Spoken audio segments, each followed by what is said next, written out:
ہاں جو میں نے بات کہی تھی کہ وہ قوتیں یا وہ ریاستیں پاکستان کے اندر دباؤ ڈال رہی ہیں، وہ نواز شریف کے لیے کوئی ہوں یا آج کے شخص کے لیے وہ دباؤ ڈال رہی ہوں، سارے اپنے مفادات دیکھتی ہیں۔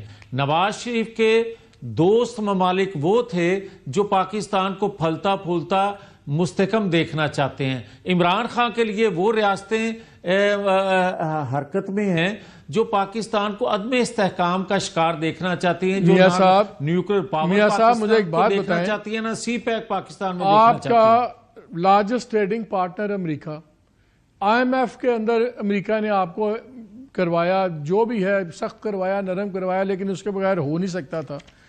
تو ابھی تو پریشر امریکہ سے آ رہا ہے۔ اب انگلینڈ میں بھی، یو کے اندر بھی تقریباً کوئی 26 ایم پیز نے خط ایک لکھ دیا، اس پہ بھی ان کے فورن منسٹر نے ان کو جواب دیا کہ جی بالکل ہم بڑے کنسرنڈ ہیں، ہم دیکھ رہے ہیں۔ تو یو کے ساتھ بھی آپ لوگ، آپ کا one of the important partners ہے ہر لحاظ سے۔ تو آپ کہہ رہے ہیں کہ امریکہ جو ہے، جو آپ کا سب سے بڑا ٹریڈنگ پارٹنر ہے، جس کے بغیر آئی ایم ایف نہیں ہونا تھا سب کچھ، وہ آپ کے خلاف کام کر رہا ہے؟ یہ آپ کی گورنمنٹ یہ سوچ رہی ہے؟ نہیں محمد مالک صاحب، مجھے یہ کہنا ہے کہ یار آپ دیکھیں کہ آپ نے خود ذکر کیا ایک مالیاتی ادارے کا۔ پاکستان میں جتنے مالیاتی ادارے کام کر رہے ہیں، کتنی کڑی شرائط پہ انہوں نے آپ سے چیزیں فائنل کی، نمبر 1۔ نمبر 2 یہ ہے کہ کیا عمران خان نے سائفر نہیں لہرایا تھا؟ اور عمران خان نے سائفر لہرا کے یہ نہیں کہا تھا کہ ہم کوئی غلام ہیں؟ پھر مجھے یہ بتائیں کہ اس کو گالیاں دیں جس ریاست کو، اس ریاست کی طرف سے عمران خان کے لیے کیوں دباؤ آئے گا؟ میں نے بات کی آپ سے کہ وہ ریاستیں اپنے مفادات کا تحفظ کرتی ہیں۔ جس ڈونلڈ لو کی آپ بات کر رہے ہیں، اسی ڈونلڈ لو نے جو ان کی ہاؤس کمیٹی ہے اس میں بیان دیتے ہوئے کہا کہ پاکستان کے فیبرری کے الیکشن جو تھے وہ فری اینڈ فیئر نہیں تھے۔ اچھا محمد مالک صاحب، مجھے یہ بتائیں کہ جن کو 8 فروری 2024 کے انتخابات فیئر فری نظر نہیں آئے، ان کو 2018 کے الیکشن فیئر فری نظر آئے؟ نمبر 2۔ نمبر 3 یہ ہے کہ جنہوں نے 2018 کے انتخابات کروائے، انہوں نے 2024 کے انتخابات کروائے۔ اور پھر مجھے یہ بتائیں کہ کیا 2018 کے انتخابات کے نتیجے میں جو حکومت بنی، جس نے سی پیک بند رکھا، اس حکومت کے متعلق یورپ سے، امریکہ سے اس طرح کے سٹیٹمنٹ 8 مہینوں میں آئی تھی جو ان 8 مہینوں میں آئی ہیں؟ کیا وجہ ہے؟ کس کے لیے وہ بات کرتے ہیں اور کیوں کرتے ہیں؟ یہ چیز مجھے سمجھ آنی چاہیے بطور پاکستانی۔ اور اگر مجھے ان چیزوں کا ادراک نہیں ہو رہا تو پھر میری پاکستان سے کمٹمنٹ جو ہے وہ مشکوک ہے۔ اچھا اس پہ بات کرتے ہیں، لیکن ایک بات پہلے مجھے آپ بتائیں، میں عمران خان صاحب کے آپ نے بھی بیان سنے ہوں گے، جب کال ابھی نکلا ہے بیان، پھر ان کا گارڈین کا انٹرویو بھی ہے، بڑی واضح طور پہ نظر آ رہا ہے کہ انہوں نے کہا کہ ہم بات کریں گے اور وہ ایکسپیکٹ کرتے ہیں کہ فوجی قیادت ان سے بات کرے۔ کیا آپ کے خیال میں پی ٹی آئی کے ساتھ فوجی قیادت بات کرے گی اگر 24 کا شو اچھا ہو جاتا ہے پی ٹی آئی کا؟ وہ کچھ شہر آپ کے بند، آپ نہیں بند کرنے ہیں، لیکن چلیں شہر بند ہو جاتے ہیں یا اسلام آباد میں دھرنا شروع ہو جاتا ہے، آپ کے خیال میں فوجی قیادت بات کرنے پہ مجبور ہو جائے گی عمران خان صاحب کے ساتھ؟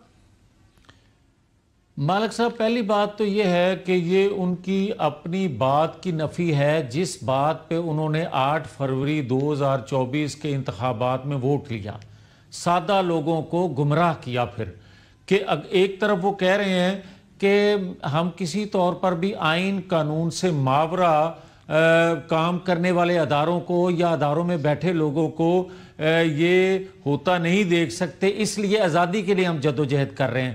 او بھائی، اگر آپ لیکن وہ زمینی حقیقت بھی تو ہے نا میاں صاحب، زمینی حقائق بھی تو ہے نا۔ زمینی حقائق سیدھی سی بات ہے، اگر آج آپ کے ساتھ اسٹیبلشمنٹ نہ ہو تو آپ لوگ تو نہیں سروائیو کرے گی نا گورنمنٹ آپ کی، یہ تو فیکٹ ہے، اور ان کے بغیر آپ نہیں چل سکتے۔ میرا تو سوال سمپل ہے، آپ کا کیا اندازہ ہے کہ کیا اگر 24 کا شو سکسیسفل ہوتا ہے، کیا فوجی قیادت مجبور ہوگی بات کرنے پہ عمران خان سے؟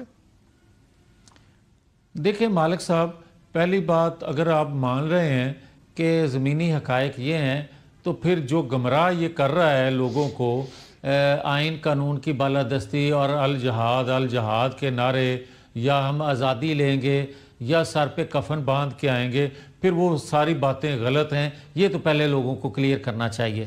اب آ جائیں زمینی حقائق کی طرف.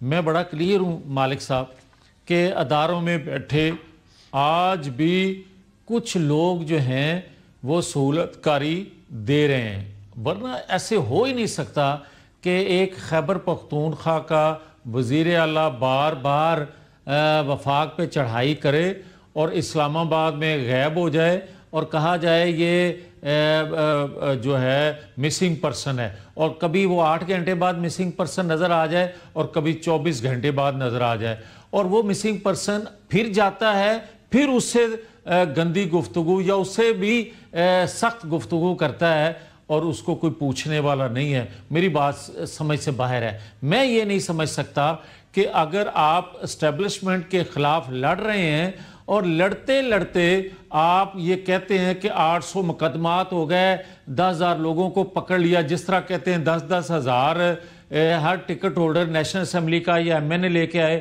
اور 5,000 ایم پی اے لے کے آئے.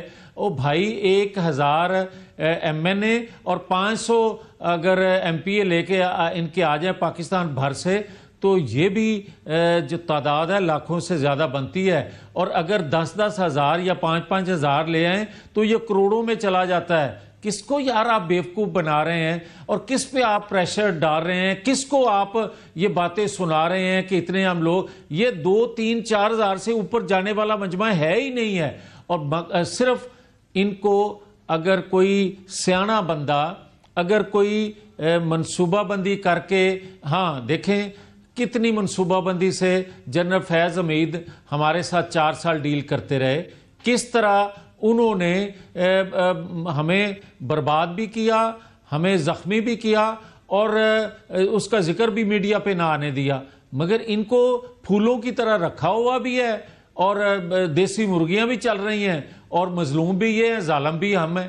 اور جنہوں آپ یہ بات کرتے ہیں کہ یہ کیسی حکومت ہے یا یہ حکومت برداشت کر پائے گی وہ دباؤ جو ہے آپ نے اتنی بڑی بات کی ہے کہ ادارے کے اندر سے کچھ لوگ ان کو سپورٹ کر رہے ہیں، ان کے ساتھ پشپنائی کر رہے ہیں، تو کیا کہہ رہے ہیں آپ کہ پھر جو سالار ہیں ان کی پوری گرپ نہیں ہے؟